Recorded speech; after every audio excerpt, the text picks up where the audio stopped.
bonsoir et bienvenue au 21e de ce samedi 26 décembre 2020.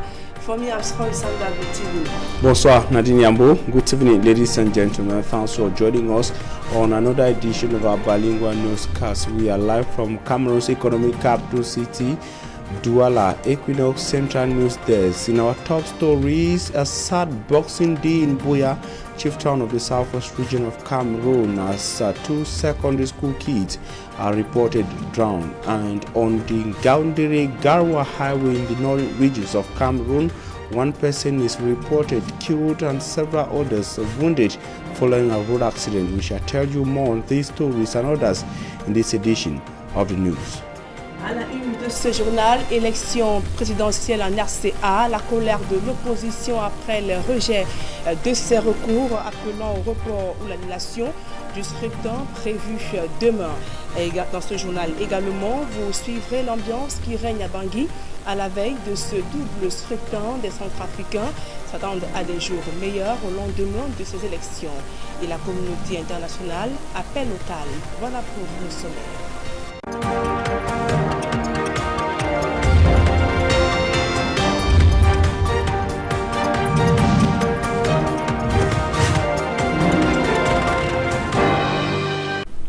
Mesdames, Messieurs, une fois encore, bonsoir et merci d'honorer ce rendez-vous de l'information sur Equinox Télévision. En ouverture de ce journal, nous mettons le cap sur Bangui en Centrafrique pour retrouver nos envoyés spéciaux. La Cour constitutionnelle de Centrafrique a donc rejeté tous les recours introduits par l'opposition qui demandait d'une part le report des élections et d'autre part l'annulation simple, pure et simple de ce double scrutin prévu donc ce dimanche et donc plus de doute. Après dans ces décisions de la Cour constitutionnelle, les élections restent maintenues dans le pays, une décision contestée par l'opposition centrafricaine. Le reportage de nos envoyés spéciaux, Eric Watat, Gladys Sidi.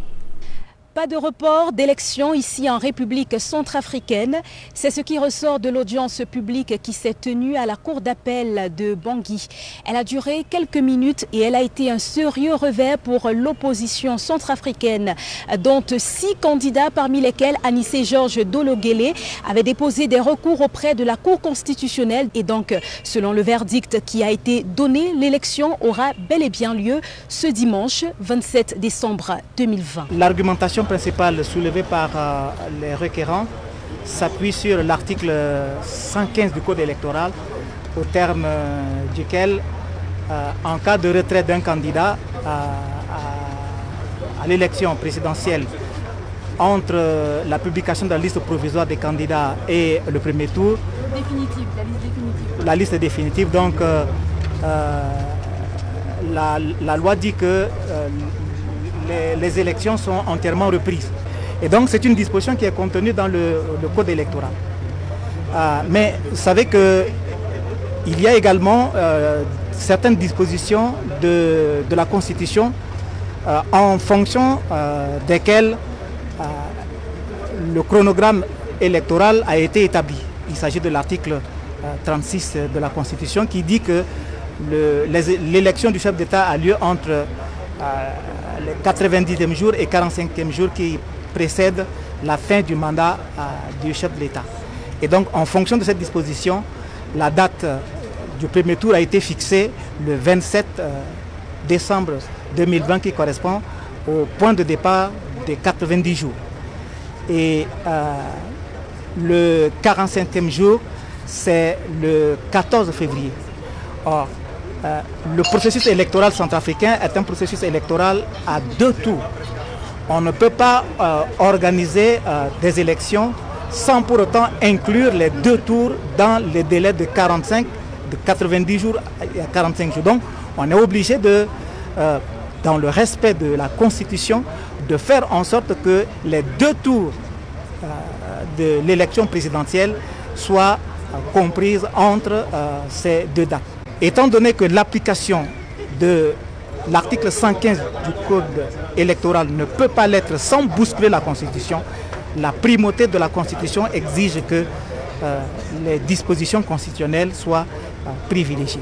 Et donc, les demandes introduites en se fondant sur les dispositions de l'article 115 du Code électoral ont été rejetées par la Cour constitutionnelle. Comme vous pouvez l'imaginer, l'opposition crie déjà au scandale, rappelant que de l'autre côté, il y avait une partie de l'opposition centrafricaine qui s'est appuyée sur l'article 36 du Code électoral pour demander cette fois-ci l'annulation du scrutin, étant donné qu'elle estime que la date du scrutin a été avancée de 4 jours. L'élection a été anticipée au regard de la date du 27 décembre 2020.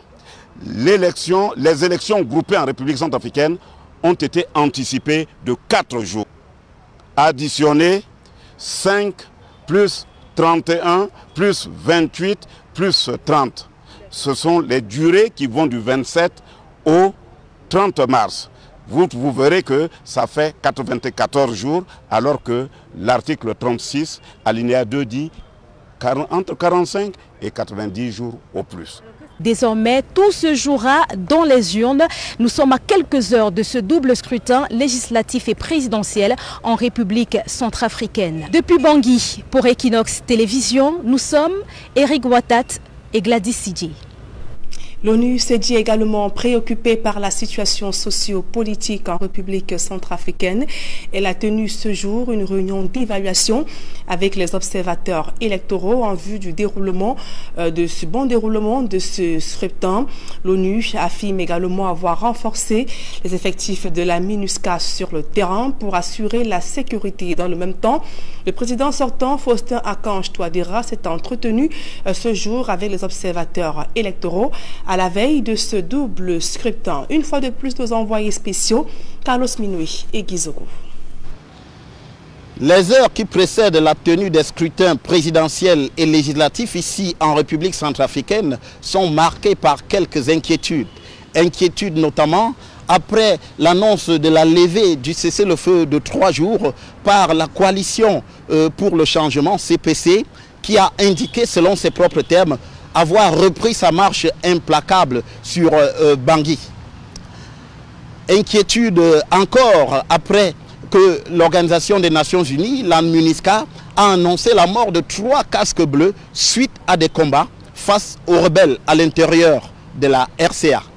Inquiétude enfin après un communiqué attribué au chef d'état-major de l'armée centrafricaine qui n'a pas encore été authentifié par Equinox Télévision, lequel communiqué fait état des désertions dans les rangs de l'armée de la République centrafricaine.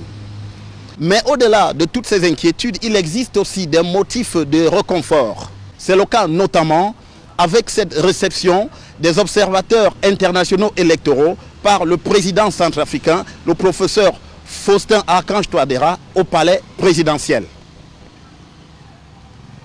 Motif de satisfaction également à l'issue de cette réunion entre l'ONU, la MINUSCA et l'ensemble des observateurs internationaux accrédités ici en République centrafricaine. Il s'agit en l'occurrence des observateurs de l'Union africaine, de la CENSAD, de la CEAC et de la CEMAC. Pour la représentante spéciale du secrétaire général des Nations Unies en République centrafricaine, Denise Brown, la majorité des points de retrait des cartes d'électeurs sont ouverts. Nous l'écoutons. Il y a 92% des centres de distribution des cartes d'électeurs qui ont ouvert leurs portes à travers tout le territoire national. Il reste vraiment quelques centres, quelques centaines de centres qui ne sont pas encore ouverts. Nous avons grand espoir qu'aujourd'hui, avec le soutien de la MINUSCA, que ces centres vont pouvoir ouvrir. S'agissant de l'aspect sécuritaire, Denise Brown explique que les dispositions sont prises pour assurer le vote, notamment avec la présence des forces armées centrafricaines auxquelles se joignent les forces de la MINUSCA.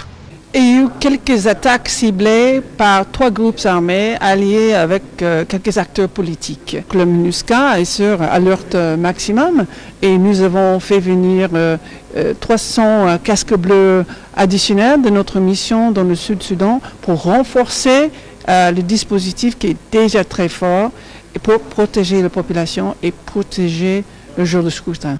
Enfin, Denise Brown explique qu'une différence fondamentale s'est faite entre l'élection de 2015 et celle de cette année. La différence entre 2020 et 2015 est que les FACA, les FSI centrafricains sont déployés. Et donc nous travaillons à côté de ce dispositif national pour vraiment s'assurer que demain se passera paisiblement en stabilité. C'est donc résolument des Nations Unies optimistes qui s'apprêtent à accompagner l'élection présidentielle ici en République centrafricaine. À Bangui pour Equinox Télévision, Carlos Minuel et Guy Zogo. Et quelle est l'ambiance à Bangui à quelques heures de l'ouverture des bureaux de vote demain dimanche? Eh bien, les activités se déroulent normalement et des Centrafricains rencontrés dans les rues de Bangui par nos envoyés spéciaux nourrissent le vœu de voir le quotidien de vie s'améliorer au lendemain de ce double scrutin. Quelques réactions captées ici par nos envoyés spéciaux à Bangui. Eric Watat, Gladys Sidi. La ville de Bangui est relativement calme à quelques heures du double scrutin législatif et présidentiel en République centrafricaine. Les activités s'y déroulent sans incident. Cependant, plusieurs électeurs n'ont pas encore retiré leur carte électorale. Les bureaux de vote restent pourtant ouverts dans l'attente des retardataires. Comme ici, à l'école publique Transi Villa, située dans le 1er arrondissement de Bangui. On a eu à enrôler 1203 électeurs dans notre centre et jusqu'alors on a pu déjà évacuer plus de 1000 cartes déjà. Les choses traînent encore, il y a certains électeurs qui étaient là à retirer leurs cartes, d'autres on ignore la raison, ils n'ont pas encore retiré. Voilà pourquoi l'ANU a jugé ce que on donne l'opportunité encore à ces électeurs-là de venir retirer leurs cartes et demain aussi nous allons ouvrir encore. Pour ceux qui ont déjà retiré leur carte d'électeur, plusieurs marquent leur déception vis-à-vis des discours politiques qui leur ont été servis tout au long de la campagne électorale qui s'est achevée ce 25 décembre.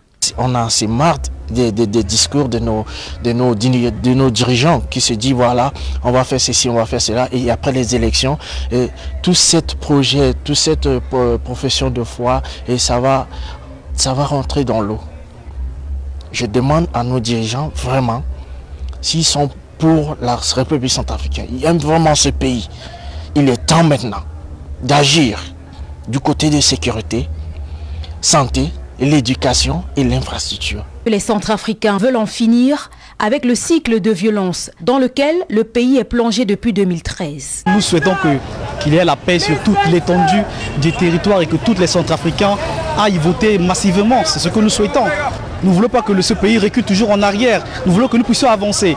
Nous avons vu des avancements dans tous les sens. Donc nous voulons que le pays avance encore. Pour ce double scrutin, le dispositif de l'Agence nationale des élections ne sera mis sur pied que demain, à l'ouverture des bureaux de vote. Et donc, les urnes et autres matériels, les listes électorales aussi ne seront affichées que demain matin. Et ce, pour des raisons de sécurité, selon les autorités. Et la situation en République centrafricaine préoccupe également la CEAC, un sommet extraordinaire virtuel des chefs d'État et de gouvernement. C'est d'ailleurs tenu ce samedi 26 décembre 2020. Il était surtout question pour ces pays membres de s'accorder sur la réponse commune de l'instance sous-régionale face à la crise politique et sécuritaire en RCA, en proie à des hostilités ouvertes par des groupes rebelles. Le dit sommet extraordinaire, faut-il le préciser, a été convoqué par le président congolais Denis Sassou Nguesso, par ailleurs président en exercice de la CEAC, à la demande du président Faustin Archange Touadéra de la Centrafrique. Le chef d'État Paul Biya était donc représenté à ces travaux par le ministre, le jeune Béla Bela, des Relations extérieures. L'actualité à présent sur le plan local, d'abord dans la région de l'Ouest Cameroun. La nuit du 25 au 24 décembre 2020 a été bien triste pour de nombreux commerçants du marché B de la ville de Bafoussam, où un incendie a ravagé une dizaine de boutiques dans l'espace marchand.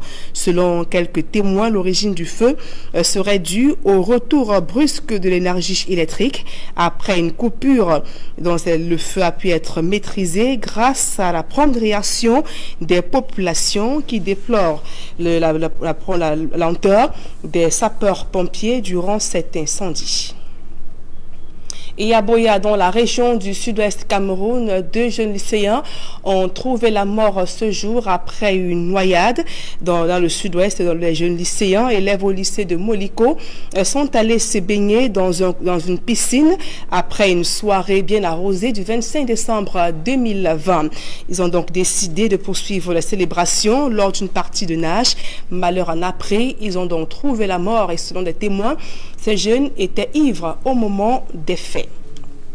Et durant ces fêtes de Noël, les commerçants à Ebolova se plaignent de n'avoir pas réalisé de bonnes affaires malgré les investissements réalisés. La crise sanitaire du coronavirus a considérablement impacté le secteur.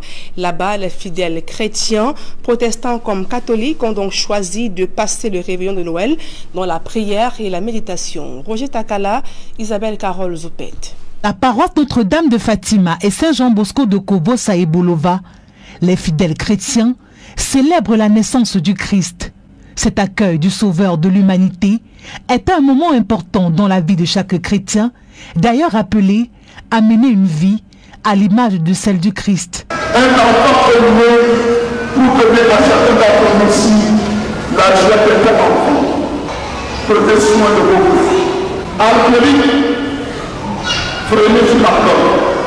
Vie de débauche, de prostitution, prenez. N'embrassez pas tout, car les conséquences être fâcheuses plus tard. Dans cette ville du Sud, le réveillon de Noël pour de nombreux commerçants n'a pas été l'occasion de bonnes affaires, contrairement aux années antérieures. Le jour de on est déjà presque 3 heures là.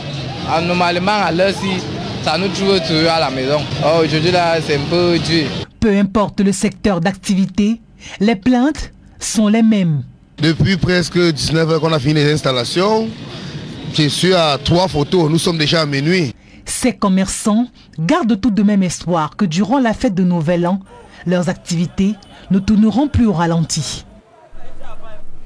Dans le reste de l'actualité, la gestion du foncier, principale cause de conflit au Cameroun, inquiète des organisations de la société civile. Elles viennent d'ailleurs de présenter une série de propositions dont l'objectif est de permettre aux populations autochtones de bénéficier de leur propriété foncière, ainsi de lutter contre l'accaparement de la terre. D'autres précisions dans ce reportage de Marcelin Gansop.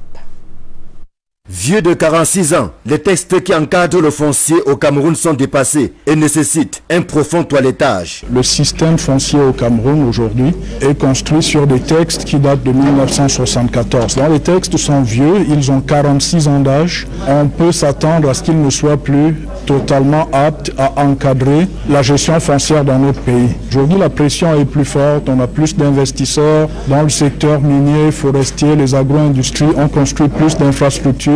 On est parti de 7-8 millions d'habitants à 25 millions d'habitants. Donc les problèmes sont différents et on a besoin d'avoir un nouveau texte. C'est conscient de ces enjeux et des défis liés au foncier que la société civile a élaboré un certain nombre de propositions, lesquelles font de la terre non pas une source de conflit, mais de renforcement de l'enracinement des populations dans la diversité des valeurs traditionnelles de leur terroir. Les populations autochtones actuellement ne peuvent plus se prévaloir, être vraiment à même d'user de leur terre comme cela se devait, parce qu'ils sont ancrés dans un mode de vie tellement ancré dans la culture.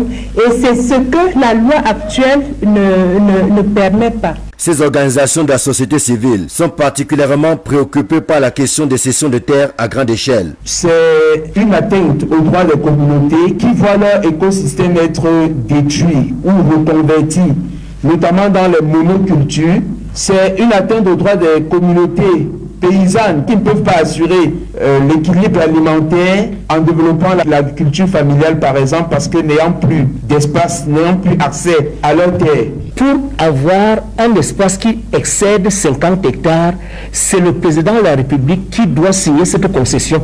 Il n'est donc pas normal que des gens se retrouvent, des particuliers se retrouvent avec des centaines d'hectares de terrain en passant par un ministre. La gestion du foncier est l'une des principales causes de conflit au Cameroun. La faute à l'absence d'un document de politique foncière indiquant clairement la vision du gouvernement en matière de gestion des terres. On pense qu'il faut faire baisser cette spéculation que l'on observe sur la terre, qui risque de conduire à des conflits sans fin partout sur le territoire. Et on pense qu'on peut arriver à faire cela sans que cela soit un frein à l'investissement. On a aussi des enjeux différents comme les enjeux climatiques, les enjeux de protection de la biodiversité, dont il faut tenir compte quand on réforme le système de concession à grande échelle. Enfin, les compensations. Et pour cela, il est important de changer les textes sur cette question pour s'assurer que les communautés affectées par les expropriations reçoivent une juste rémunération. La réforme de la loi de 1914 peine à sortir des tiroirs, ce qui ne décourage aucunement la société civile, dont les propositions sont censées enrichir le document final. Telle est la conviction du Centre pour l'environnement et le développement, le réseau de lutte contre la faim et la stratégie nationale d'engagement sur la gouvernance foncière, pour ne citer que ces quelques organisations de la société civile qui sont très attachées aux questions liées au foncier. C'est avec ce reportage que nous mettons un terme à la première partie de ce journal. La suite, c'est en langue anglaise avec vous. Fomi Armstrong Sanda. Thanks, Nadine Yambo. Ladies and gentlemen, thanks for joining us in the second segment of information. Christmas echoes in the south region of Cameroon. Traders of a Bulova, chief town of the south region, say they have made a very low economic turnout throughout the Christmas period 2020. Traders of a Bulova blame the poor economic turnout on the lack of means on Cameroonians, the lack of means which according to them has been imposed by the coronavirus pandemic. And Christians of the Our Lady of Fatima parish of Bulova and those of St. John Bosco parish of Bulova have been called to reflect peace that is brought forth by the birth of the King and the Prince of Peace. That was the key sermon during Christmas across the city of Bulova. Immaculate Fogwe takes us from the market to churches in Bulova. Christians of the Our Lady of Fatima and John Bosco of Kovoso Parish in Bulova, South region of Cameroon, celebrating the birth of Christ. The Christians were called upon to live a life that reflects that of Christ wherever they find themselves. The Savior was born today. He redeemed the world so all of us could be saved. Let us abstain from everything that is not pleasing to God. Let us reconcile with our families.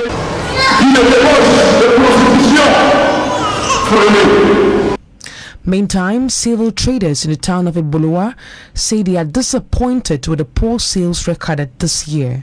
According to them, the health crisis alongside other challenges has crippled the economy. It's already 3 a.m., but I have not been able to sell all of my items. This was not the case last year.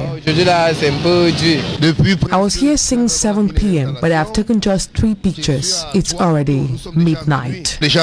Civil traders in the town of Bulova say the year 2020 was marred by several challenges which affected their sales. Many hope 2021 will be better.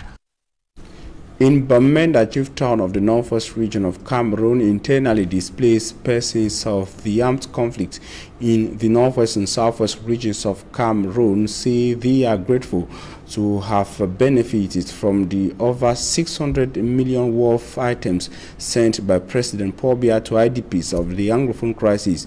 They, however, see an end to the Anglophone crisis is most important. Derek Jato, rather, Mbustela tells us more from Bamenda. Isidore Numbono is one of the first 500 IDPs to benefit from the 600 million francs CFA presidential aid to internally displaced persons. He was displaced in 2017 after gunmen burned down his home in Bambalang, Gorkitunja division of the Northwest region. What's he command up? I remember that food today at the house the one make my fire for prepare my small thing. I want she don't hear people in the shout for outside. Come on, we na backside. We want discover. We hide na for inside Rafia. We see na flame the way they come out for compound. My friend they even check say they don't die for inside the house. Now after we they call, we are walk up from Bambalang to foot go reach for Sagaya, Waka, and Tifuka, and Tabamena. Isidore's family, like hundreds of thousands displaced and their host communities, are facing tough moments. They now move from one queue to another, targeting items and distribution. These gestures, you go take you long place, you go go away for long place because this shop, if you will buy for market, I hope so we not spend less than 20,000, but for now we will take a more. No, this gift is very timely. We have about 8 children that I live with in the house, and this gift is really timely because as I was thinking of how I'm going to help, but with this gift, as I was called up yesterday to come up for today, in fact, we are so happy, we are so very much impressed. At the premises of the governor's office, it is a distribution of President Paul Biya's gifts to internally displaced persons of the Northwest and Southwest regions. Authorities say the items are enough for the 500 internally displaced persons they are targeting for the first phase, but no one is respecting the lines they are asked to maintain. Everyone wants to collect at the same time. This is how desperate the crisis has made the population. The armed conflict, major cause of the horrible stories behind their displacements, is still on. The IDPs long to see their homes again. We beg Mr. President to give another chance for dialogue. During the distribution process in Bamenda, Governor Adolphe Lele-Lafrique says calm is returning across the Northwest region and the IDPs should be peace ambassadors. We are just asking them more than ever before to mobilize in vigilante group and peace group to improve on the security, and the only way that we say to end it up is you see something, you must say something to help us together ensure our security. This presidential package seeks to reach out to 21,000 internally displaced persons in the Northwest region. And we'll take you back to Cameroon's economic capital city, Douala, where a car owner and a driver is currently under intensive medical treatment and care following a road accident at Akwa in the heart of the city of Douala. Reports say his vehicle drove on top speed, hit a station 70-seater bus belonging to United Express Interurban Travel Agency at its base in Akwa, Douala. His vehicle will be completely damaged and the man severely wounded. He will later be rushed to the hospital thanks to the intervention of soldiers of the Army Rescue Unit. And over in Buea, chieftain of the southwest region of Cameroon, 2 secondary school kids are said to have drowned while swimming in a swimming pool. Reports say the students of a public secondary school in Moliko, Buea, went feasting on Boxing Day when the unfortunate incident occurred. The misfortune of the students of the public secondary school in Buea has been blamed on excessive consumption of alcohol. On the Ngaoundéré-Garwa stretch of the national road, it was also a Boxing Day that turned sour and dark, following a road accident that left 1 person dead and several others severely wounded. The victims have been rushed to hospitals across the city of Ngaoundéré and Garwa, all in the northern regions of Cameroon. We shall be coming back to that in subsequent editions of information on Equinox Television. And now circulation has been reinstated along the stretch of road linking Bachenga and Twi in the central region of Cameroon. The mayor of Bachenga, on his part, say economic activities have witnessed a boom following the tarring and inauguration of the stretch of road linking Twi and Bachenga. The inauguration was made by Cameroon's Minister of Public Works, Minister Emmanuel Ngano-Jomesi. More in the following report. Less than 20 kilometers is the distance that separates Bachenga from Twi, but traveling between the subdivisions required the time for a journey of several miles. Not only was the horrible state of the road a major difficulty to travelers, users had to face the challenges of crossing over the river Sanaga using the ferry, which constantly had mechanical problems. Il y avait des journées, vous arrivez là, vous trouvez que le bac est de l'autre côté, vous attendez là pendant 1 heure ou 2 heures de temps. Users say they had to spend hours waiting for the ferry on one side of the river Sanaga. Et au retour, on nous dit que le bac est en panne. On était obligé de garer et emprunter la pirogue. Je vous assure, j'ai fait des prières avant de monter. All that is, however, now history with the inauguration of a 400 meters bridge linking Twi and Bachenga over the river Sanaga and the complete tarring of the 21-kilometer stretch of road between the two administrative units. The tarred 21-kilometer stretch is also part of National Route number 15 from Bachanga, Ntwi, Yoko to Lena. Depuis que la route passe, les populations sont soulagées. Les mouvements... Mais Anatole Sugar of Bachanga says businesses have taken a positive turn in Bachenga since the completion of the tarring process.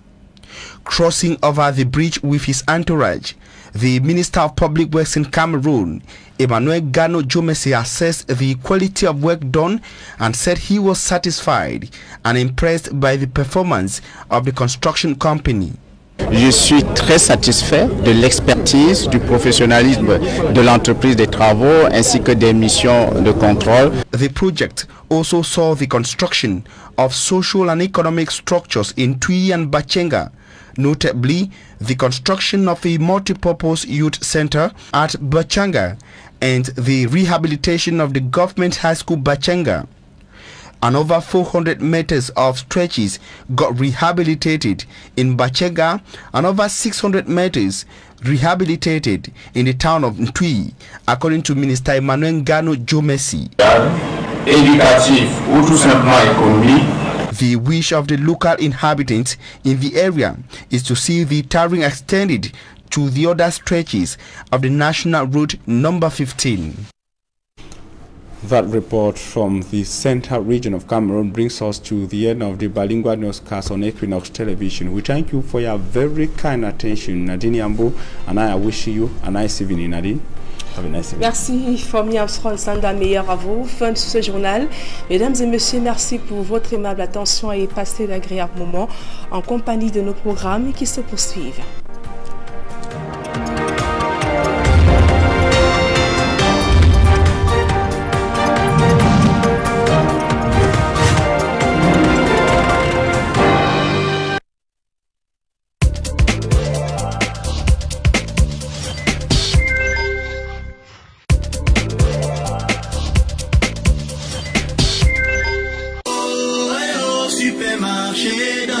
Les fêtes de fin d'année sont explosives à Dove. Les supermarchés 100%